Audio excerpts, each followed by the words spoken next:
Hello once again, audience, and welcome to yet another episode of the Guild of Adventurers. My name is Isaac Gutierrez, and I'll be your DM today. And with me, as always, is Marcus, is Sylros Vicfyr, and today is yet another backstory, so it'll just be a one-on-one. And we welcome you to Dark Visionist 2020, Episode 1. Enjoy. You were awakened in the middle of the night by Keaton. Suddenly, your eyes flutter open as a well-known tiefling is standing above you. Come on, Sylros. Someone just broke into Krotos' office. We gotta follow them. What? Oh, gosh. As you start to kind of get up, you rub your eyes. You're kind of like, wait, Keaton, like maybe a little bit like, Keaton, you're a little too much for me as I first wake up.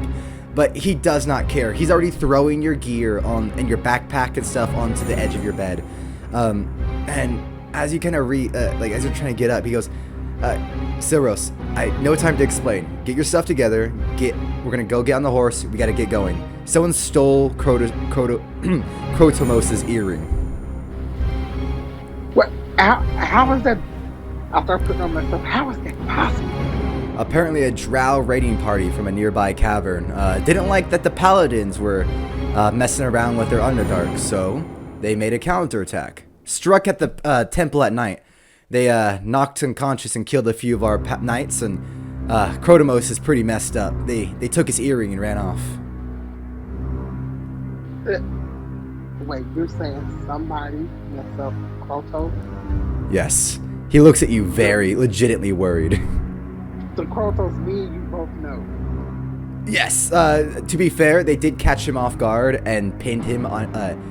in fact, here, as you start getting your clothes on, he starts guiding you through the halls, and you pass it. You see, under a bunch of rubble, crushed, is Krotomos. You see, he's being pulled out slowly, and with his own strength, he gets up, and he looks up and yells at you, Sylros, give me my earring back!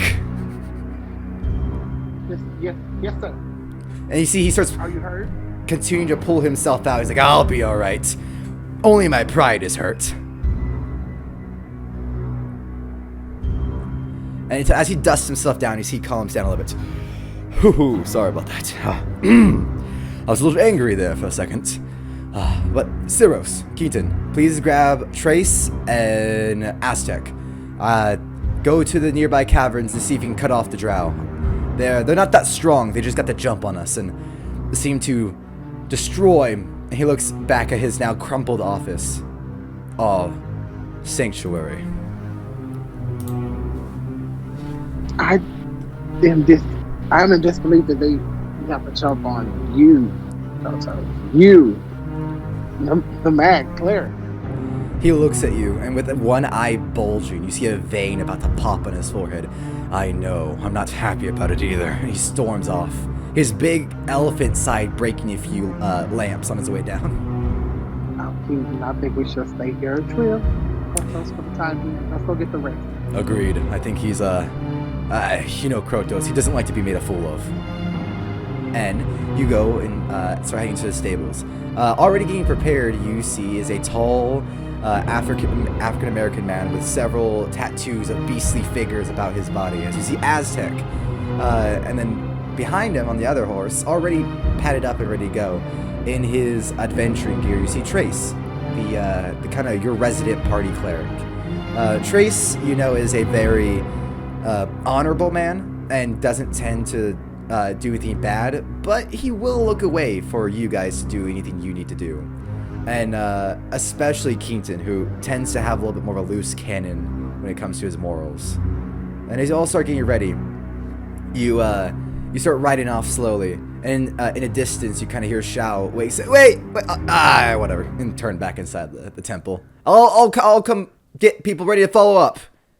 Thanks, Shao. Real quick, Sylros, be careful. Of course. Good. And he turns away, and you see his muscles just bulge with intensity as he walks away. It seems everyone is on high strung. It seems this level and severity of an attack really put everyone on edge. As you're starting to, even right away, you can look back at the temple and see that parts of it, like columns, have been destroyed. You see various dead drow laying on front, and their corpses are being stacked and burned by several members, and it hurts your heart to see even a few members of the Knights of the Paladin amongst that pile. Where were the guards, and why wasn't I woken up sooner? Well, as you know, we, after a mission, we're all allowed to rest, and so we do a skeleton crew. And I guess the Drow knew of this, or maybe they're just lucky enough to choose to attack during this time. And as you're riding off, Keaton starts guiding you guys towards the cavern as he explains this. From what I can tell, they came in through the roof. They made holes, broke windows, they came as silent as could be. They used drow poison. The gods didn't even stand a chance. The moment it entered their system, they were dead. You see, like sneers and spits on the ground. Fucking drow. Thank you to get Krotos here. We do. They do. They must have known that it was powerful. But that does... And then Aztec speaks up, cutting off Keaton. Keaton, didn't we have a scouting party of drow who encountered Krotos? He did have to use that earring in order to keep them away. Maybe if someone got away, they may have spoken to somebody and kind of revealed his power. Keaton, turning towards Aztec, looks genuinely like, oh shit, you're right. In that case, we might be dealing with more than just drow. They might be having extra help. If they know the power, I doubt they would come unprepared. This is very unsettling. I think we need to hurry to move on. If they have outside help, my only guess would be it would not be nice or fun to fight all of them at one time. Agreed. I do think this sentiment is desirable, and I think in the end, all need to plan is rather unnecessary. Trace kind of speaks up. He nudges you, Sylros. Not that you ever wanted to plan much, preferring to spring in action. There's a time for plan, there's a time for action. I think now is the time for action. Agreed. I would say about 20 minutes pass. It's a very talkative 20 minutes. Every time you guys try to move on and get your horses going, you can't help but talk about what happened. Seeing Krotos ambush, seeing everybody distraught, seeing the damage done and wrought by these drow. It brings a sense of unease, as you said.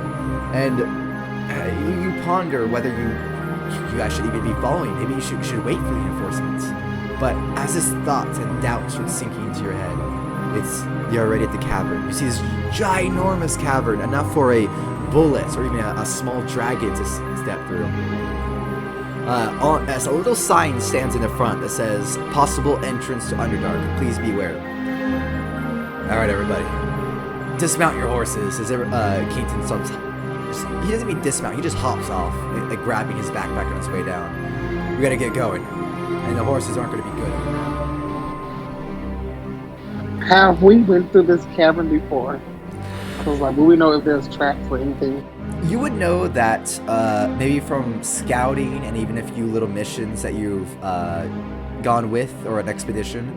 You've gone into this cavern maybe to like the first few levels, like a little bit down into it, but you've never gone that deep. So maybe even you are like a little like, I really hope we catch them not that deep, because you know that once it gets past about like the third level, like about 500 feet down, it starts to get really weird in the Underdark. Guys, I think we need to have a catch before they get any deeper. I don't want them to should have. We need to get the gearing back and we need to get that fast. I think you're right. Once again, Sylros, you speak nothing but wisdom. As Trace starts kind of half jogging, half running into the cave, Keaton follows and Asa goes, "Well, here we go," and runs on in. I assume you join them. Yeah. As you go in, it quickly goes from even bright, because you're a half elf, so you have not even low light, you have dark vision. So even the moonlight is enough to give you basically full sight at night. And quickly it goes from full sight to moonlight to nothing at all until you have to light torches. And even with your dark vision, it becomes hard to see more than 60 feet, as that is like the edge of your dark vision. And you, Keaton decided to light a torch, and you followed. And after a quick discussion, it's explained that the light of the torch would reach farther and allow you to see further in order to detect traps. And even though this is a serious mission, it seems like he's taking time to try to teach you how to adventure, Sylros, as even with the seriousness, it seems he's still trying to be your captain. Will you think it'll be alright if I cast lights on myself? That way it'll be easier? Absolutely. So that we don't have to waste torches. So I cast light on the light on the crystal on the circle part inside myself. Yep. Cast light there. All right, it lights up a bright purple color. It like glows suddenly, almost like a lava lamp moving within the crystal, the light itself. Join you, Trace taps his earring and it lights up, giving it an equal amount of light. And what can I say? Clerics have their benefits when it comes to not having to actually earn our own power. Now, another 20 odd minutes pass as you're kind of sprinting into this cave. It gets deeper, darker, and damper. You easily go through the first 2 levels without any real fights or squanders. Maybe you come across a single like goblinoid who tried to throw poop at you, and you guys just ran past him. You're like, not enough time for you, dickhead. And he's like, and you guys just keep going. And then suddenly, you start hearing clink, clank, clink, clank in the distance, about 10 feet ahead of you. Stop. Keaton puts his hand up. What is that noise? It sounds like, is that people walking or hammering? Would you like to give me a perception check? Yes, I would. Oh, my first roll. Ooh. Okay. Perception. Okay, I got a +3 or perception. Ooh, all right. 15. Yeah, I'll say, while it's still pitch black about beyond 120 feet ahead of you, you can tell that even though you're hearing this clink clink, it's not metal like armor, it's pickaxes. It sounds like pickaxes hitting rock. And as you're listening, it doesn't sound like it's coming in front of you. Now it sounds like it's coming from all around you. I think they're mining down Huh.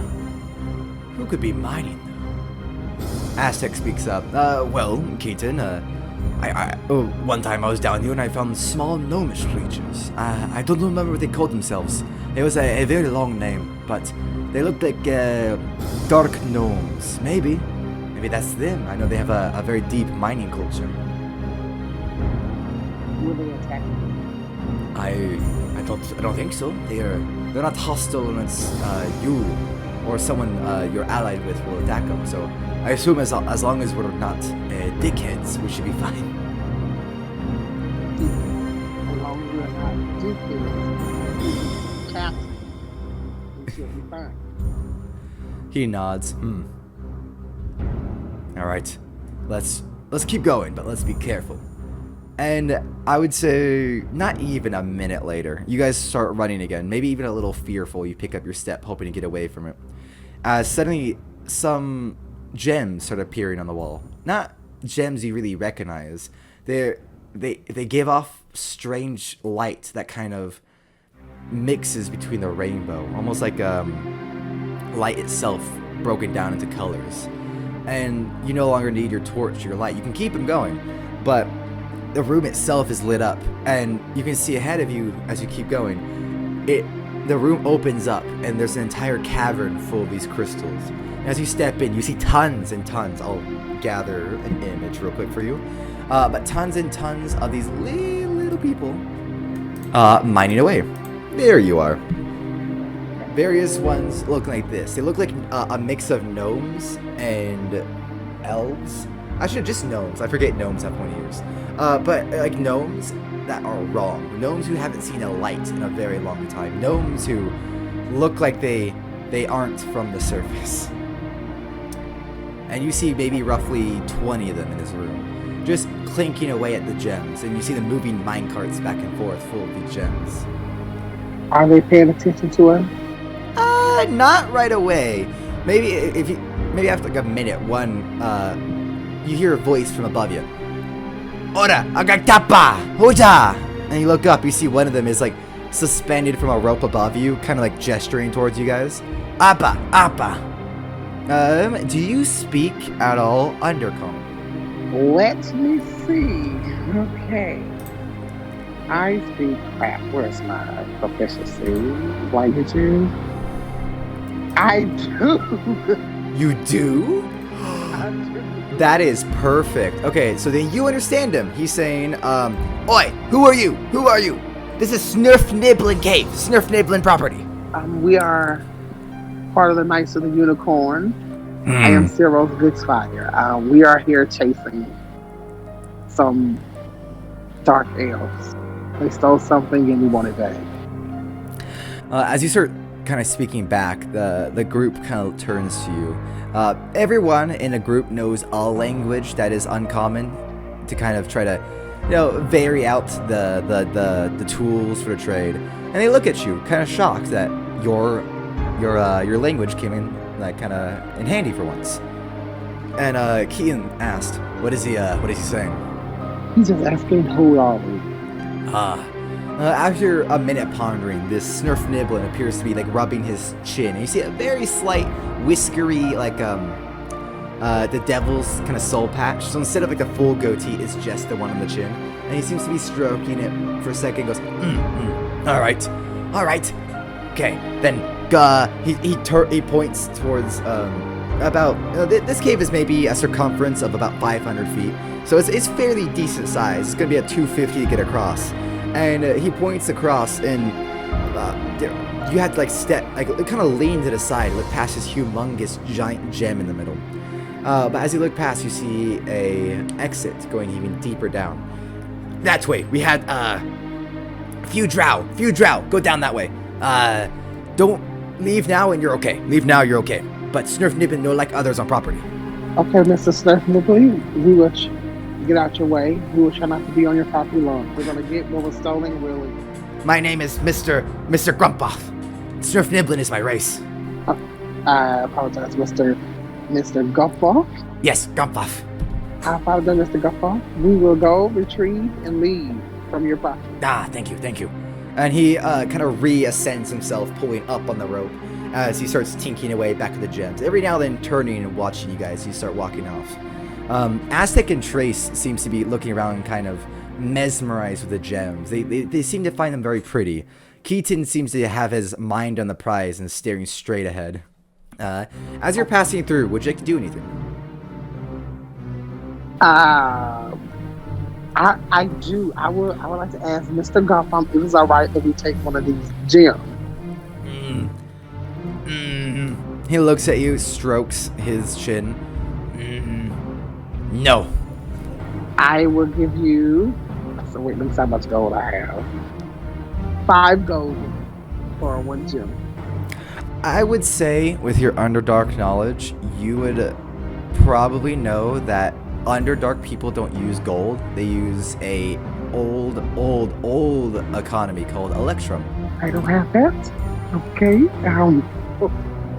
know what? You've been doing a few things. If you want, take away like 5 gold and add 10 Electrum. Okay. Okay. I said I would give you 10 Electrum for one of your jewels. Go ahead and roll me a persuasion check. Okay. Okay. As even though you're strangers, money does talk. And I am speaking his language. Come on, D&D Beyond. Keep messing up. You want me to wear a persuasion? Yes, sir.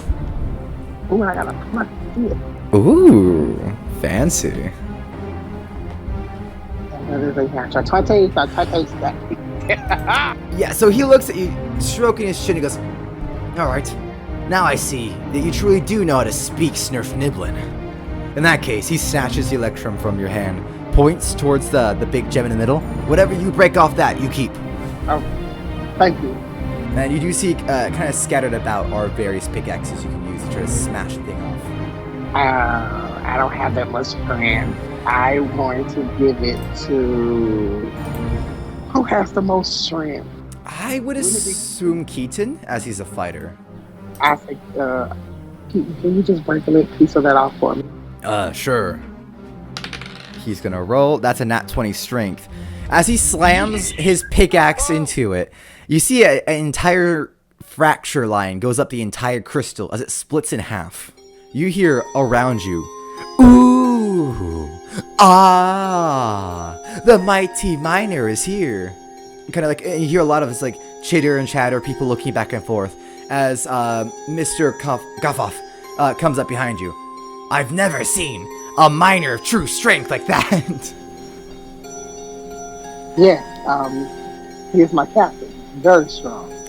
Keaton flexes his muscles. They're big. Ah, indeed, indeed. I just say, Keaton, they are very impressed by you.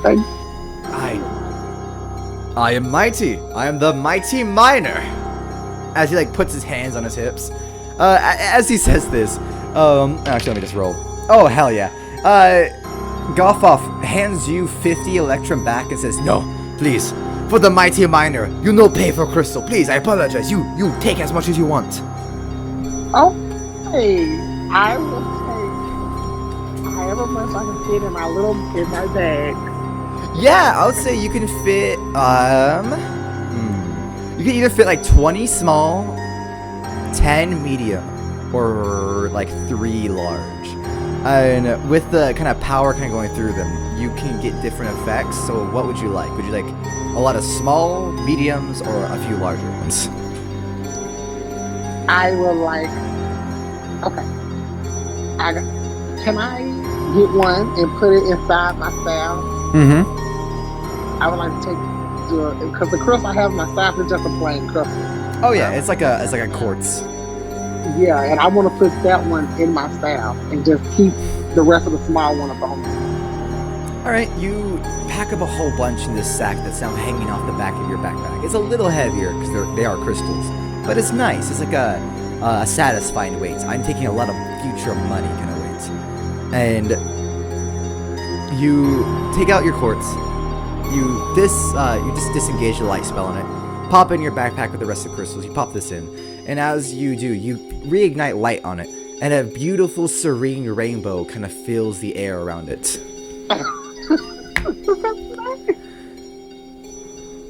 Okay. And as you gesture with your staff, you see that you can create a rainbow pattern kind of across a 5-foot cube of stuff. Oh, wow. Okay. What is these crystals called? Yeah, don't fuck it. There's a mighty miner. As you ask that, Guffoff says, "Oh, these are the crystals of the unicorn." Wow.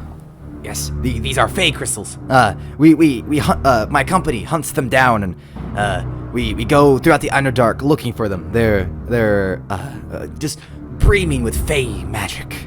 And he like salivates at the idea of fey magic. Okay. And how many do I have? About 20. 19 in your backpack, 1 in your staff. And they have magical effects. Yes, I will say as you're looking around, you do see that they are taking a large quantity. So it does appear that even though they're brimming, you would need a large quantity to do anything. So it does appear that you getting that nat 20 may or may not have influence that you got a large quantity. Okay. Wow. And I tell the other guys, you guys get you some crystals. They do. You see, Aztec has already made himself like his earring. He has now like undone it and put a crystal through like a little loop, and you see he already has a crystal as earring. And he turns to you. Oh, yes. I hope you need help us in our fight, you guys. I don't know what properties they give off, but we shall see. Yes. Other than that, would you like to continue on? I think, Mr. Goffoff, I pat Keaton on the butt, like, good job, and go off. He slaps you back, that kind of like baseball, like good job, good game type endeavor, as Mr. Guffaw bows to Keaton as the mighty miner. Wow, Keaton, I swear that you might be king of the Underdark. Sometimes it truly does feel that way. He gives a very cocky smile. Ugh, he's letting it go to his head already, you guys. It's already gone to his head. Tracer speaks up. To be fair, you did call him the king. Royalty does tend to inflate an ego. Me and my hell now. Let's just keep going. Yeah, a hearty chuckle kind of goes over the group as Keaton's ego kind of eases the tension a bit. But then remembering your duty, you guys continue forth, and maybe another 10 odd minutes come by when you open up to like another smaller cavern, and this one has 3 different paths. Keaton kind of curses under his breath. Damn it! Let's see if I can pick up drow tracks. And he starts doing a survival check. While he's looking, Aztec seems to be studying like the room and the rocks and various different things, and Trace seems to just be standing near you, kind of waiting for orders. Is there anything you would like to do while they're searching? I would like to give an Arcana check on the crystal in my staff. All right, yeah, go ahead. 19. Yeah, you can tell pretty quickly that there is like power within this. You can tell the way it reacts to your power. And as you kind of start experimenting, you put like little bits of your power, maybe start putting a spell through it and then stop it halfway through or something like that. You start to kind of get the how do I put this? You start to get the vibe from this crystal that whatever of your powers you put into it is going to change it somehow in a very fey manner. Okay. I will experiment later, and I will say, have you guys found a trace of them yet? Holding up a broken bolt that seems to have a little bit of like this green and purple ooze dripping off of it. Yeah, I think I just found some a drow bolt that's made with their special type of metal. And as you look at it, you do see, much like in real life with like the carbon and different kinds of patterns that material will leave once worked on as a knife. You see these has a weird interweaving, almost spiderweb-esque pattern within the metal. So I guess we go this way then. Yes, down the left path. You guys are going down the left path. And I would say, what is your passive perception? My passive? Yeah. 13. Okay, that's 13. Yeah, I can work with that. Alright. Oh, don't worry. Just ignore who I'm putting in there. You don't have to worry. Nothing's gonna happen.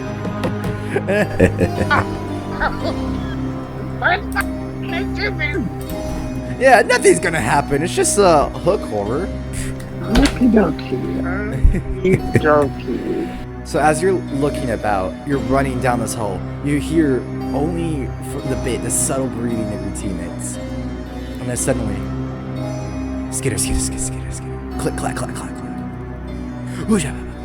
And maybe you disregard it for a second, as every now and then you do pass little holes and paths and other tunnels that Keaton seems to be avoiding. You don't know whether this is on purpose or not, as he has been way deeper than you have. I would say even by now, you're starting to get the sense that you're maybe in the 4th layer of the Underdark, or the Underground. And you're maybe starting, maybe as long as Keaton doesn't really react, you tend to not initially react either. And that is a fault, as suddenly, on both sides, these creatures I put into character details, one on either side, both in front and behind, fall down from the ceiling. Almost like a mix between like birds and a dinosaur. They hold giant 3-foot long talons with a hooked edge that looks like it's meant to rend and shred. Please roll me initiative. Ooh, come on, you guys. You better roll high. Ooh, 19. I rolled a 17. 19. Ooh, that's good. Good. Nice. Good job, Sylros. Okay, I can work with this. All right, you will be the first one going. They are about 6 feet tall.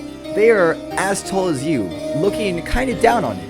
You are, I would say the marching order is there is one horror, then it is Keaton, you, Aztec, Trace, and then the other horror in the back. Which one would you like to? Okay, I'm gonna say you guys take care of the one in the back. Me and Keith will take care of the front. And Aye. I will cast Sylros. All right, give me an attack roll. 21. That hits. Ooh, what damage? 10 damage. Nice. Yeah. Let's see. Do I have a bonus action? I do not have a bonus action, and I will just stay right there then. All right. Then it will be Keaton's turn. You see, he draws forth his longsword, and unlike a lot of other fighters who do a shield longsword, Keaton has always been a little different. He has his longsword in both hands, and the way he wields it is graceful and majestic. Unlike others who slice and dice trying to penetrate, he slices and pierces. He stabs and cuts in all the right places. And he demonstrates this once again as he slices up and down one of the arms. You see, he tries to go for ligaments and various muscles within this creature's arms.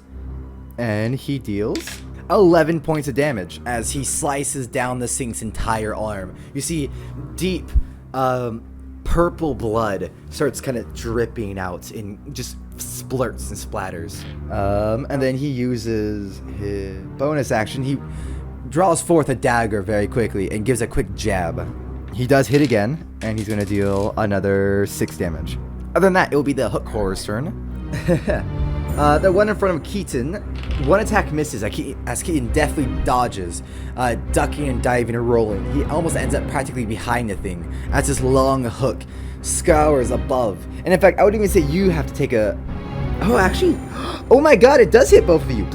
What's your AC? 16? Okay, never mind, you're fine. You and Keaton both duck as this long hook just flies above you. You see it slams and completely buries itself into the wall. And even with one of its hooks buried deep within the wall, it makes another attack, raising it up and slamming it down. Keaton once again deftly dodges, slicing up the leg as a way to try to distract it. Behind... Oh, I'm not... Alright, well, you don't see what happens, but you do hear Aztec give out a yell, and you hear a slight slicing of flesh. And Trace, you hear, mutters a cuss word very, very quietly. You know he doesn't like to cuss, but even he just cussed. Then it'll be their turn. They're gonna go, haha. You hear whizzing of magic behind you. You assume that Trace was casting a spell as suddenly a flash of light appears from behind you, and then suddenly it dissipates and starts slowly going down, almost like a flashbang.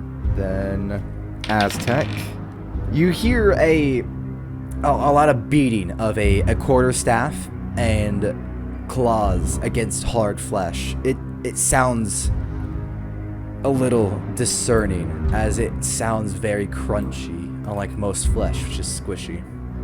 And it will be back to your turn. Okay, well, first, I just want to turn around and just see how the rest of the guys are doing. You see Aztec is pinned to the wall as a hook is through his shoulder, and Trace is currently just cast Guiding Bolt. And you see its left arm is completely burned and singed. Okay. Now, I do have a question. Yes. For bonus action, it says 2-weapon fighting. I don't know what that means. So basically, there's a little thing with weapons in D&D called the light feature. So things such as hand axes, daggers, and scythes, or even small clubs have the light. Basically, that means they're so light that it doesn't cost you any extra strength to swing them. And because of that, with 2-weapon fighting, you can make a bonus action to do an attack with a melee attack with a dagger, club, or scythe, or hand axe. Basically, a light weapon. And I have a dagger. Perfect. That means you can do that as well. Okay, so I am going to let me see. I'm going to do mage armor on myself. Okay. Because I'm gonna get up and personal with this mother freaker. Then I'm gonna take my dagger. I'm gonna run up and try to stab it. Absolutely. Go to give me an attack roll. 4, 6. 6? So as you swing, you normally, especially because you're newer, they don't like you getting as up close and personal with some of the scarier monsters. So you're used to like casting magic from the back and only stepping in when they really need help. So you're a little unsure of like your movement at first. You're trying to duck in between Keaton's movement, but as you've only ever trained with him with magic and not really melee combat, it's a little bit of a kerfuffle as you kind of just bump into each other and you wildly swing your dagger, almost cutting Keaton kind of along the back. Oh, I'm so sorry. It's right, be careful. Then it will be Keaton's turn. Keaton just turns to you and says, "That's alright, just be careful, you're still learning." His first attack misses as he's turning around. It's almost as if he didn't even wait to fully turn around and see the creature. As he was turning, he was swinging, and it catches it like right in the shell. And you're like, "Damn, Keaton, you messed up." And then you're like, "Damn, Keaton, you did not mess up," as he scores a critical hit using that little indentation he did with in the shell with his first attack. You see a small chip appears, and he slams and dives his longsword deep within that chip. It seems he found a weak point within the armor, and by doing this, he seems to have mounted the hook horror, using his longsword as a sort of holding point. He is currently on top of the hook horror. As you see, his sword, every time it swings and shifts, trying to shake him off, the sword just digs and moves and cuts within its upper back. And with this, Keaton is going to deal 22 damage. All right, Captain. And then it will be the hook horror's turn. Seeing as he is literally getting fucked up by Keaton, the one in front of you reaches its arms up to the roof and begins to try to scatter away. You can give me an attack if I'll pick. Okay, I'm going to swing my staff at it and try to hit. Absolutely. 15. That hits. Okay, dog. And that is 6. Deal 6 damage. As it starts pulling itself up, exposing its understomach, you just, like a baseball bat, you just hold up your staff like, bada bada, swing and slam it right into the gut. You see it gives a kind of, and it starts pulling itself up as if it's doing like an actual like pull up. But then with Keaton still on his back, it starts scuttering away. And Keaton goes like, whoa, whoa, whoa, whoa, whoa, whoa, whoa. And then the one behind you is going to attack Aztec and Trace. You hear a bit of a commotion for a second as Trace, you're facing yours, so you do hear a commotion and you hear Trace say a few commands. You can only assume to Aztec. As you hear Aztec just kind of cuss a little bit, saying fuck, and you suddenly see Aztec go flying above you as he rolls in front of you about 10 feet. And I'll even say at that point, you turn around and see that this thing is yeeted Aztec and is currently bitching away and running from Trace, holding its left arm. As you see, it's freshly singed. As it was running away, it seems Trace got even another spell off, and it too looks very injured and weak. Thanks. And then after a second, he disappeared in the darkness, but after merely a second, just a mere moment, Keaton walks back out, his sword covered in blood and gasping for air as he just sprinted back. Alright. Oh, just like the underdog, we didn't even get to beat them. Our reward is to live another day. Are you going to be more comfortable? For now. Agreed. We need to make sure we don't get ambushed like that again. And this have taken up time for the people. Absolutely. So you continue forth, and I'll say this was a bit longer. It's like a half an hour, and this is maybe because you're being a little bit more cautious. Maybe it would have been 10 minutes if you're sprinting, but you decided to go quietly. And thankfully you did. As you enter this next little patch and cavern area, you see a small encampment set up. 6 purple and Actually, I'll just send you some pictures and character details. But basically, 6 purple, black, and dark gray elves. They stand around a campfire. One of them appears to be looking at this old door. This door appears to be very old. It's a stone door built within the wall with various ruins around the outside. It seems that this one holding it, looking at the door, seems to be studying it. Let me pop these character details so you can have an idea what the drow look like. There, that's the one I just put in, is the one observing the door. Oh, she's beautiful. Oh, absolutely. She's stunning. Like, even for a dangerous drow that would probably slit your throat, you can't help but be like, ooh, a little bit. The others look various versions of this man in their underdark armor, using their web-like pattern and skulls. Maybe various different like hairstyles. One does have the side shave. Maybe another one's completely bald. Another one has braids. Various different styles, all holding that same guard look. It seems that they're like possibly her escorts. I would say there is roughly 4 to 5 guards. It's kind of hard to tell because they're moving about within the encampment. You do see a little bit of movement within the tent, so maybe another one. But 4 are currently around the campfire. She's at the door, and you see a little bit of movement within the camp. You guys, I would say, inherently just maybe ducked behind some rocks and rocky surfaces in this cavern, and are observing. As you're all in the line, Keaton speaks up. Hey, Sylros. If you enjoyed that episode, then look for more at youtube.com/wolfer28, Spotify at Building a Guild of Adventures, or if you really want to watch us record our stories in person, or maybe our DMs write for our sessions or build maps, join us at Twitch at the Guild of Adventures. Thank you very much, and have a wonderful rest of your day. Bye-bye.